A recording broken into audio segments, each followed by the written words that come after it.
નમસ્કાર મિત્રો કે આજે એક થોડીક મસ્ત એક ક્રિએટિવિટી પર વાત કરવાની છે અને ક્રિએટિવિટી શું હોય છે, એક બાળકમાં ક્રિએટિવિટી કેટલા હદ સુધી હોઈ શકે છે એ આપણે જોવાનો પ્રયાસ કરશું. પરંતુ ક્રિએટિવિટી એવું ના હોય કે મેં જાતે શીખવાડેલી છે, પરંતુ વિદ્યાર્થી પોતાની જાતે એ ક્રિએટિવિટીનો કોન્સેપ્ટ લાવે છે અને આ ક્રિએટિવિટી એ પોતાની રીતે લાવે છે. એટલા માટે એની પાસે ઘણા બધા થોટ્સ હોય છે અને થોટ્સ માટે એક પ્લેટફોર્મ પર જરૂર પડે છે.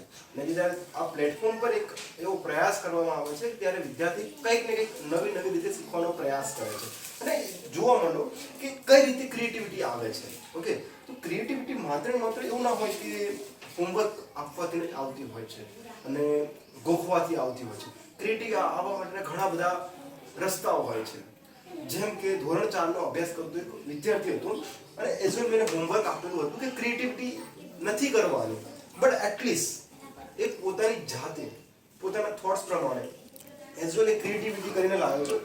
તમે જોઈ શકો છો કે શું છે આ ક્રિએટિવિટીનું લેવલ કેટલા હદ સુધી હોય છે અને બાળકના પોતાના થોટ્સ હોય છે અને જે ચોપડી પાઠ્યપુસ્તકમાં આપેલું છે એ જ મુજબ અને એના આધારે પોતાને શું સમજે છે એ મુજબ એરિયાએ જે પણ ડ્રોઈંગ કર્યું છે.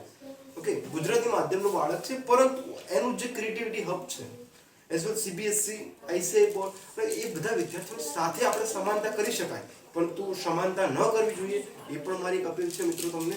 પરંતુ અહીં જોઈ શકો છો કે બાળક કેટલું બધું પોતાની જાતે ક્રિએટિવિટી લાવી શકે છે અને આ ક્રિએટિવિટી માત્ર ને માત્ર કોઈ એવું ના કહી શકાય કે પર્ટિક્યુલરલી એના માટે જ છે.